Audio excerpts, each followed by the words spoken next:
Navratri special Manchuria ఎలా చేయాలో చెప్పబోతున్నాను. క్యారెట్, ఆలు, cabbage, medium size cabbage, 2 carrots peel చేసి క్యారెట్ మిక్సీలో వేసాను.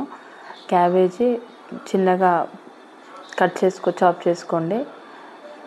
కొత్తిమీర, salt, black pepper, red chilli powder, corn flour, rice flour, కొంచెం బేసన్, ఒక స్పూను, ఇవన్నీ మిక్స్ చేసేసుకోండి. కొంచెం జీరా వేసేసి మిక్స్ చేయండి.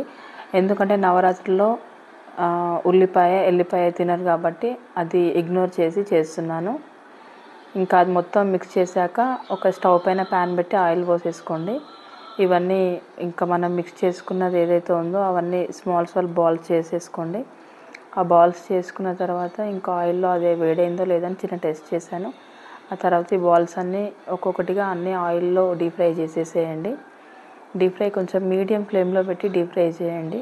ఎందుకంటే కొంచెం అవి వెజిటేబుల్స్ కాబట్టి మీడియం ఫ్లేమ్లో పెట్టి ఫ్రై చేయండి. అన్నీ అలాగే ఒకదాని తర్వాత ఒకటి ఒక 2-3 టైమ్స్ హీట్ చేసేసి అయిపోతుంది.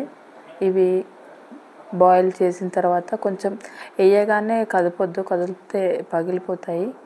మళ్ళీ ఒక 5 మినిట్స్ అట్లా ఆగిన తర్వాత కొంచెం కదపండి. మీడియం ఫ్లేమ్లోనే ఉంచండి. మొత్తం అయిపోయే వరకు మీడియం ఫ్లేమ్లోనే ఉండాలి.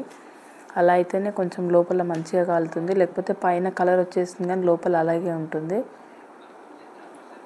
మంచిగా ఫ్రై చేసుకున్న తర్వాత ఒక కడాయిలో ఆయిల్ వేసేసుకొని మిర్చి చాప్ చేసుకొని, గ్రీన్ లీవ్స్, అందులో కొంచెం సాసు, సోయా సాస్ అది మిక్స్ చేసేసుకొని మనం ఫ్రై చేసి పెట్టుకున్న ఈ మంచూరియాని అందులో వేసి కలిపేసేయడమే. కొంచెం ఫాస్ట్గా చేయాలి, లేకపోతే అది గట్టిపడిపోతుంది. తర్వాత సర్వ్ చేసుకొని ఇంకా టేస్ట్ చూడడమే, అంతే. ప్లీజ్ రేయాన్స్ తొలవా ఛానల్ని సబ్స్క్రైబ్ చేసుకోండి. Thank you.